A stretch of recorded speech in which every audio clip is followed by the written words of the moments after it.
Assalamualaikum warahmatullahi wabarakatuh. Selamat pagi, Bu Promotor, Ibu Ulupui, dan Bapak Kopromotor, Bapak Agung Darman Bukhdadi. Selalu mendoakan Bapak dan Ibu dalam keadaan semakin sehat, eh, selalu diberkati Tuhan, dan juga bahagia.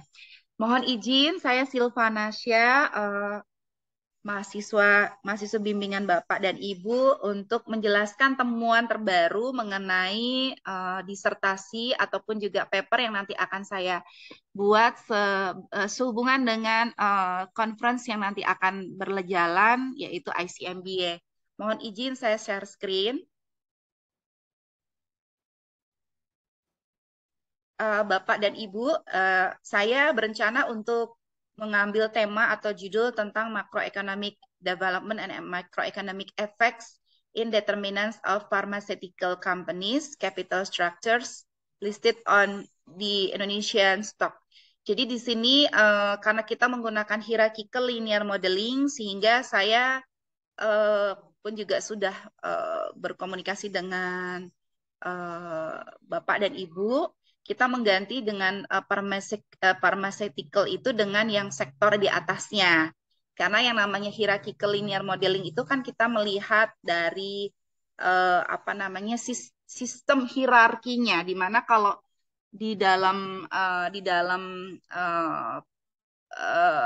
dalam jadi seperti emiten begitu ya Bapak Ibu, pharmaceutical itu masuk dalam perusahaan industri barang konsumsi gitu.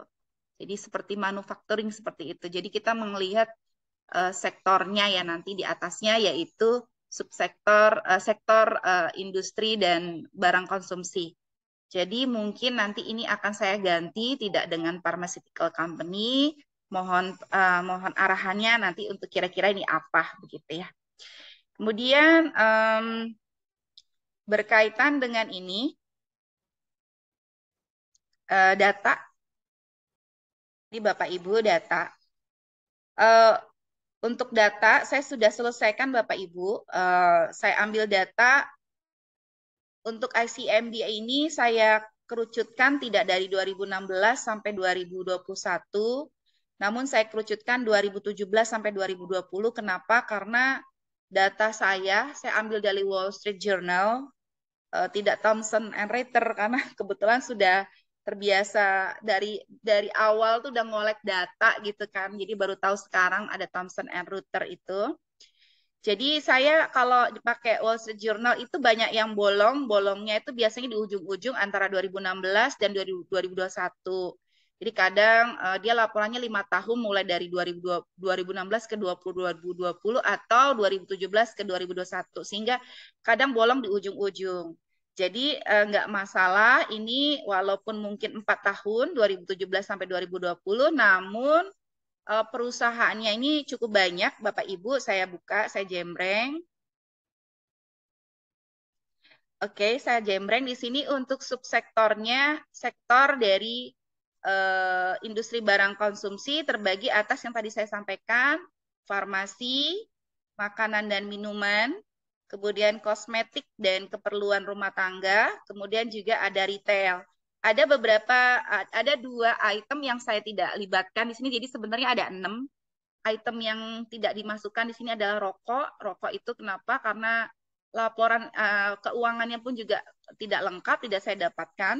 Kemudian yang dua, yang selanjutnya adalah sektor lain-lain. Sektor lain-lain tidak saya masukkan. Jadi biar di sini spesifik sektor apa yang saya ambil yaitu farmasi, makanan minuman, kosmetik, dan barang keperluan rumah tangga dan juga retail A. Berarti kalau untuk judul tadi apakah mungkin diganti ke sektor sektor industri barang konsumsi seperti itu. Nah, kemudian ini adalah emiten-emitennya Bapak Ibu. Ini untuk yang farmasi ada 10. Kemudian untuk makanan dan minuman ini dari Aisyah sampai Putrajaya. Kemudian kosmetik dan barang keperluan rumah tangga dari Ades sampai Wood. Kemudian retail itu dari S Hardware ya sampai ke MKTN. Nanti keterangannya ada di sini, nama perusahaannya ada di sini. Saya unhide. Nah ini nama perusahaannya sudah saya jelaskan di sini. Kemudian kalau kita bicara mengenai variabel berdasarkan jurnal yang menjadi rujukan kami itu untuk variabel dependennya di sini kita menggunakan DER di sini hitungannya udah saya hitung secara ini saya hitung jadi dia pembagian antara total liabilities dengan total equity sehingga dapat rasio DER begitu Bapak Ibu. Kemudian selanjutnya ini juga variabel selanjutnya adalah variabel independen. Yang lainnya adalah ini variabel dependent dan ini variabel independen itu profitability. Kemudian, nah di sini untuk ICMBA saya nggak masukin tangibility, jadi biar mungkin lebih light gitu ya. Jadi tangibility nggak saya masukin karena saya manual gitu. Jadi tangibility saya keluarkan, tidak saya teliti dulu. Kemudian size ada ya dari 2020 sampai 2017 sudah lengkap. Kemudian growth juga 2017 sampai 2020 aja. Kemudian liquidity rasionya current asset dibagi current liability. NDTS juga nggak saya masukkan untuk ICMBA. Kemudian ini adalah variabel-variabel mikroekonominya, Bapak Ibu.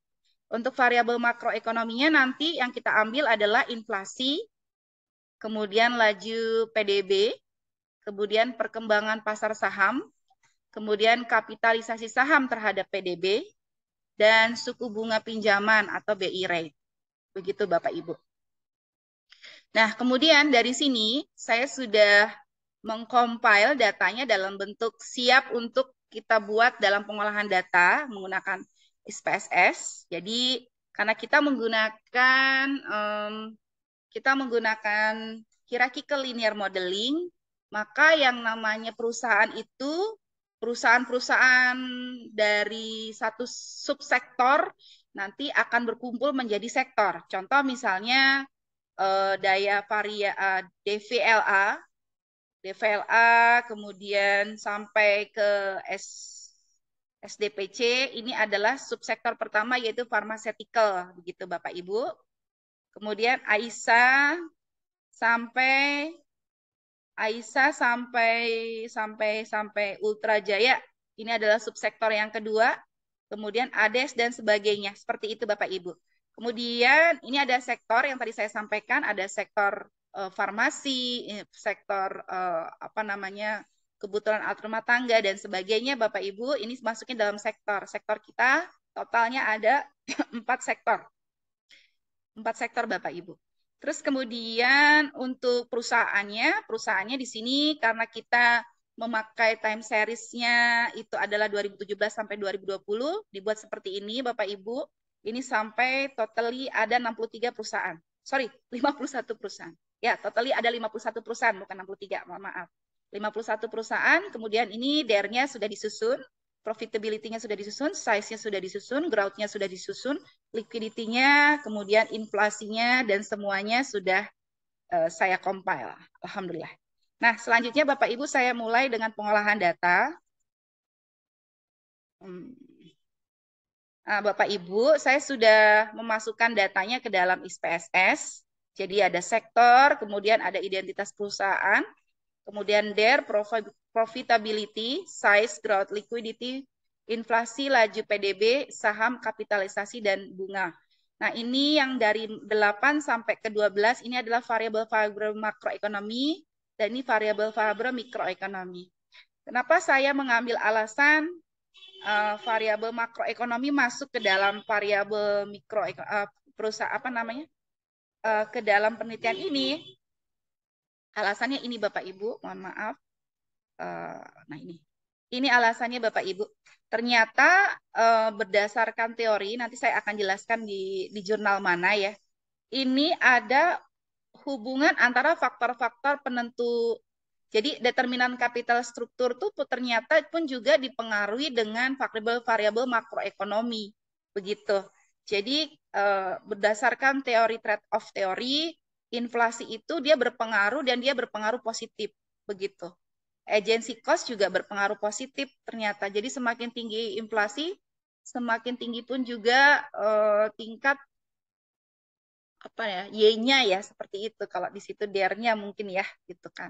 Terus kemudian packing order juga justru mengatakan dia negatif begitu. Market timing dia positif. Jadi uh, teori ini kita akan membuktikan benar nggak sih pengaruhnya begitu. Nah, apakah benar signifikan gitu pada sampel perusahaan yang kita sudah ambil tadi. Kemudian di sini untuk ICMBA saya tidak sampai 3 level. Jadi saya cut di level yang tengah, yang munificence, dynamism, dan concentration saya cut. Jadi hanya untuk determinan spesifik makroekonominya yang ini, dan yang tingkat perusahaan atau yang microfinance. Jadi karena memang fokusnya macroeconomics dan microeconomics, makanya saya ambil yang ini saja, 2 level ini, dan level yang ini, Bapak Ibu. Nah, kemudian saya mulai lagi untuk pengolahan data. Nah, setelah itu, Bapak Ibu, saya coba untuk mengolah data. Nah, kita mulai dari, jadi gini, dalam hierarchical linear modeling, yang namanya perusahaan itu, kalau perusahaan-perusahaan berkumpul menjadikan subsektor, gitu. Subsektor. Jadi perusahaan 1 sampai perusahaan 10, ya, dia merupakan perusahaan farmasi, masuk ke sini, jadi masuknya ke sektor, subsektor farmasi, begitu. Perusahaan 11 sampai 20, let's say, dia adalah industri barang kebutuhan rumah tangga. Jadi dia masuknya dalam subsektor industri rumah tangga. Sehingga di sini fokus kita adalah di sektornya, Bapak Ibu. Nah, berdasarkan apa namanya, saya lihat di YouTube untuk mengoperasikan ini, ternyata dia, kalau saya lihat ya Pak, mulainya justru malah dari variabel makroekonomi. Jadi level yang paling atas itu dikerjain dulu, baru masuk ke level yang bawah. Namun di sini saya coba otak-atik, saya coba dulu masukin dulu variabel yang microfinance, kemudian masukin ke variabel macrofinance gitu. Itu bagaimana? Jadi nanti ada dua jenis model Pak. Nah, sekarang kita mulai untuk pengolahan data, kita analyze, kemudian kita masuk ke mix model, kemudian kita ke linear. Di sini subjek kita masukkan sektor, kemudian kita continue. Kita mulai dari level yang level 0, yaitu level intercept dulu, kita continue. Kemudian di sini saya keluarkan dulu Bapak Ibu. Nah, kita masuk ke dependent variable, kemudian kita masuk ke fix. Fix ini ya, kita klik include intercept, kemudian random. Nah, kombinasinya ini saya pindahkan ke sini. Kita klik include intercept, continue. Kemudian estimation-nya kita pindahkan ke metode yang maximum likelihood.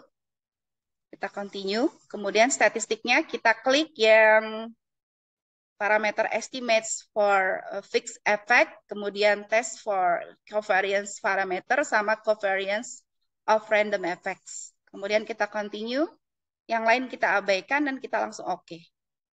Nah, Bapak Ibu, ini adalah hasil dari model level 0. Jadi dia harus cek dulu intercept-nya. Nah, untuk model matematisnya juga nanti sudah saya buat, nanti saya akan tunjukkan kenapa harus mulai dari model level 0. Seperti itu Bapak Ibu. Nah, dari sini kita dapatkan bahwasanya untuk variabel sektornya tuh dia didapatkan seperti ini. Gitu. Dia nggak signifikan nih variabel sektornya dari sektor. Nah, ini saya dapatkan temuan memang seperti ini. Tapi kita nggak bisa langsung judge dulu. Jadi intinya kalau untuk di sini variabel subsektornya, sektor-sektornya dia tidak signifikan begitu. Nah, sekarang kita mulai ke level 1. Nah, petunjuk dari yang di YouTube, Mike Crownson, dia bilang katanya di level atas dulu. Jadi level yang paling tinggi dulu karena subsektornya itu diambil adalah subsektor yang level paling atas begitu. Jadi harusnya variabel-variabel makroekonomi yang diambil. Saya sudah olah ternyata nggak terlalu jauh beda. saya coba dulu untuk, jadi seperti di awal yang saya sudah tulis. Jadi kita mulai dari level 1 tuh justru malah continue ya. Saya masukkan variabel-variabel mikroekonominya dulu. Saya masukin. Nah, jadi profitability, size, growth, liquidity, masukkan ke covariate, kemudian fix. Fixnya di sini saya masukin ini add di sini, kemudian saya hilangkan ini ya interaksi, saya hilangkan interaksi. Kemudian di sini include intercept dan lain-lainnya kita continue. Kemudian kita random di sini kita masukkan semuanya. Add di sini, kemudian seluruh interaksi saya hilangkan. Combination-nya kita masukkan.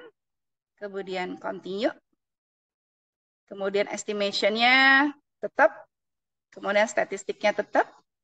Kemudian kita oke.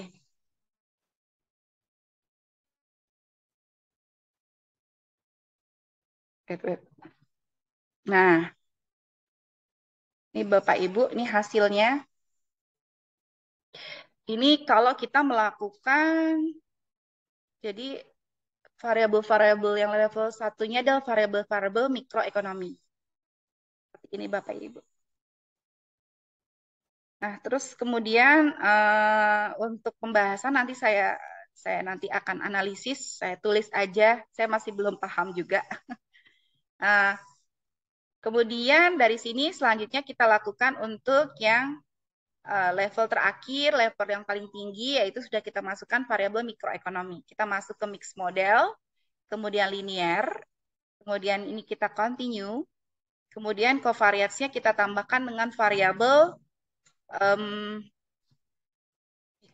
makroekonomi. Selanjutnya kita lihat fix, kita masukkan,